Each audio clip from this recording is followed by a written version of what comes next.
Buenas tardes, bienvenidos a otra edición de Pioneros por Canal 10. Hoy para conversar con una verdadera pionera en su actividad, la directora de orquesta Laura Kmet.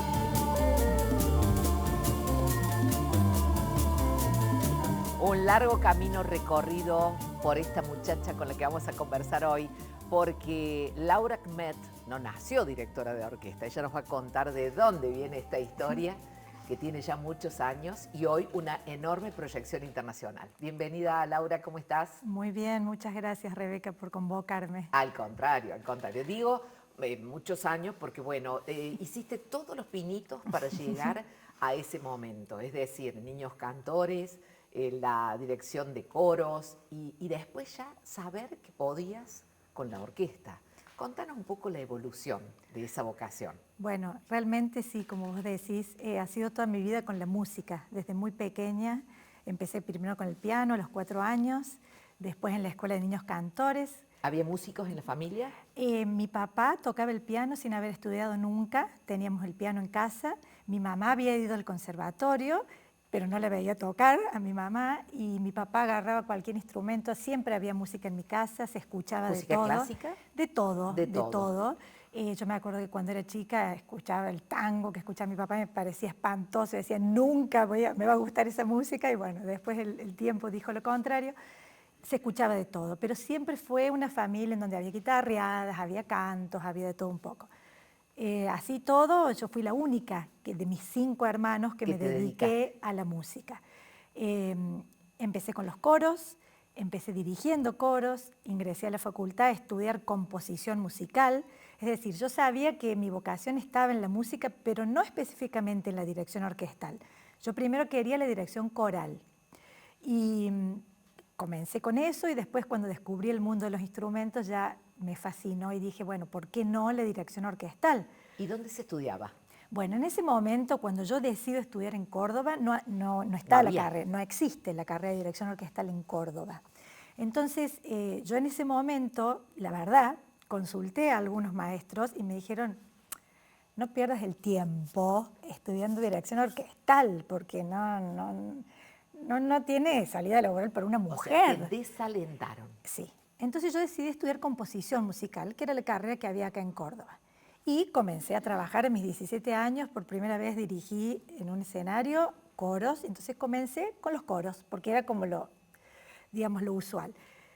Pero fui estudiando con distintos maestros, entonces cada vez que venía un director a Córdoba, yo tomaba clases, estudiaba, leía libros, es decir, es como que me iba tirando para ese lado. Cuando yo decido empezar, a practicar, me doy cuenta que, bueno, que había muchos directores de orquesta que no tenían un título universitario porque habían estudiado con maestros o habían hecho otra escuela.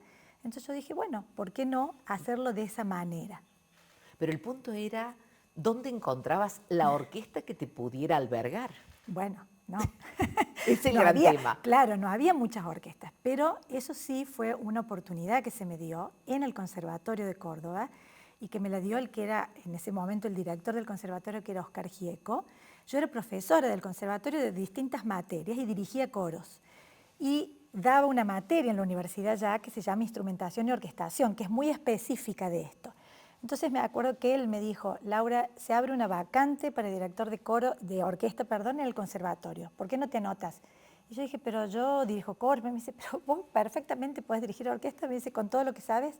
Y él fue el que me alentó, yo me anoté, quedé, y esa fue la primera orquesta que dirigí hace ya más de 15 años. Es decir, bueno.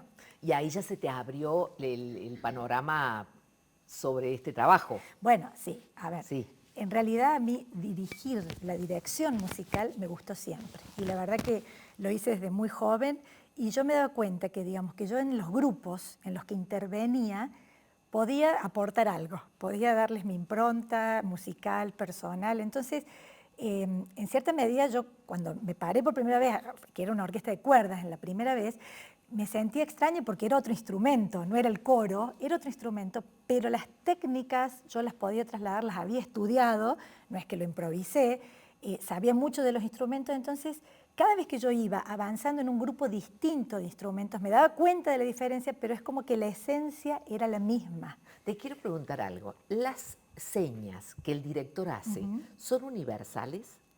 ¿Son siempre las mismas? Sí, hay una base de la técnica de dirección que es como universal. Se estudia, por supuesto, no es que uno nace sabiendo eso, pero se estudia, yo lo estudié, pero a su vez después hay distintas escuelas de dirección y distintas técnicas y maneras de dirigir. Al principio, cuando yo comencé, obviamente iba tomando, los maestros que me iban enseñando, yo tomaba Claro. su técnica, ¿no?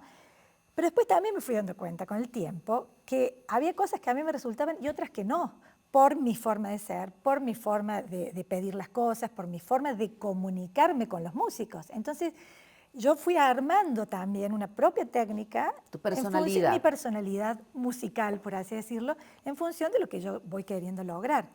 El hecho de que seas pequeña tiene un prejuicio para con los músicos, el hecho de que seas bajita. Bueno, yo arriba del podio me siento alta.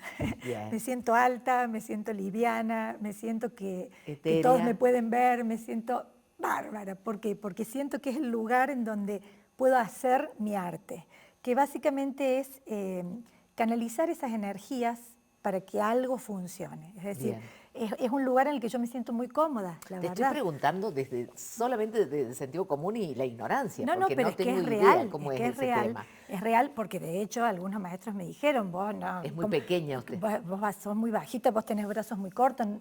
Uno me dijo, no vas a poder dirigir una orquesta grande, nunca. Qué fuerte que te digan eso. Qué marcante, Sí, qué determinante. sí, qué determinante, ¿no? Y eso como muchas otras cosas que me dijeron. Entonces, ¿Qué te dijeron? A ver, ¿qué te dijo el poder masculino? no, El pero es que, a ver, patriarcado de la orquesta, ¿qué te es dijo? que en ese momento era parte digamos, de la creencia popular, es decir, era parte de creer que como no había tantas mujeres, digamos, bueno, qué sé yo, eran esos prejuicios, pero digamos, eso o que el hecho de que, bueno, de que yo había estudiado un montón de otras cosas, pero que no había ido a una universidad, no tenía el título de director en ese momento, bueno, lo fui estudiando, lo fui adquiriendo, o sea, primero tuve que romper en mí esos prejuicios y darme cuenta que no hay una única manera de llegar a un lugar.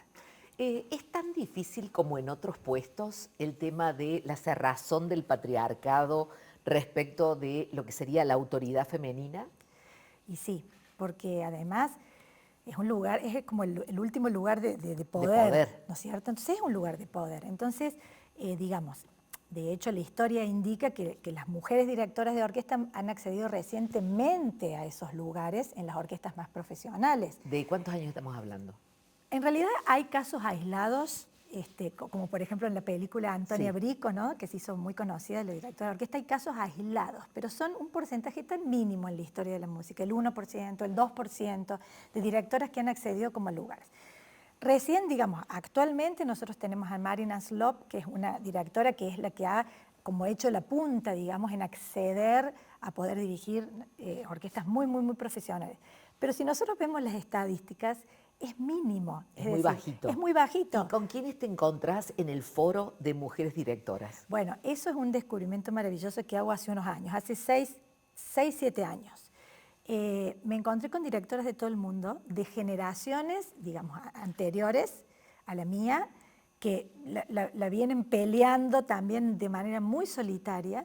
O sea, me que encuentro te con encontraste reflejadas en ella. Sí, totalmente. O sea, tu historia no era la única. Pero además, que no es la única, es muy parecida en todas. Es decir, en todas es como muy solitaria, es como ir ahí contra esa corriente, pero además, ¿En Europa sin también? conocernos, en Europa, en Estados Unidos, en todos los países pasa exactamente lo mismo.